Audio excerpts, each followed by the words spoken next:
Hi friends, ఈరోజు నేను కాకరకాయ పులుసు చేస్తున్నాను. కాకరకాయలు హాఫ్ కేజీ తీసుకొని బాగా వాష్ చేసుకొని సన్నగా 1.5 ఇంచ్ కట్ చేసుకొని పెట్టుకోవాలి. సన్నగా ఈ మరి కట్ చేసి పెట్టుకోవాలి. సన్నగా కట్ చేసుకున్న తర్వాత కొద్దిసేపు ఫ్రై చేసుకోవాలి.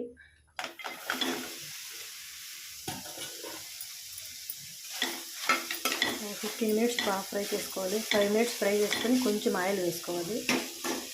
కొంచెం ఫ్రై అయ్యండి. 5 మినిట్స్ తర్వాత కొంచెం పసుపు, కొంచెం సాల్ట్, ఆయిల్ కొంచెం వేసుకొని బాగా ఫ్రై చేసుకోవాలి.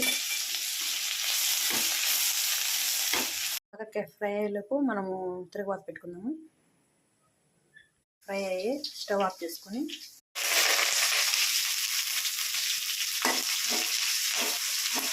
బాగా ఫ్రై అయ్యింది. టమోటా బాగా సన్నగా కట్ చేసుకొని వేసుకొని ఫ్రై చేసుకోవాలి. కొంచెం ఉప్పు వేసుకొని బాగా ఫ్రై చేసుకుంటే బాగా ఫ్రై అవుతాయి. ఫ్రై అయింది.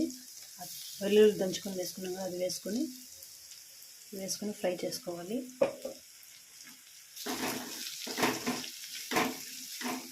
ఫ్రై అయింది.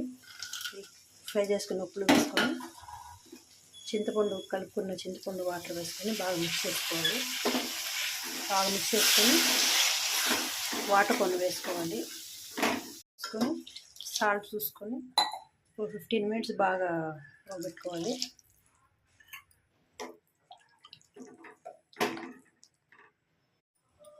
బాగా ఉడికింది. కొంచెం శనగింజల పౌడర్ వేసుకొని బాగా మిక్స్ చేసుకొని ఒక 5 మినిట్స్ ఉడకబెట్టుకోవాలి. రెడీ అయిందండి కాకరకాయ పులుసు. వీడియో మీకు నచ్చినట్లయితే లైక్ చేయండి, షేర్ చేయండి, కామెంట్ చేయండి, సబ్స్క్రైబ్ చేయండి.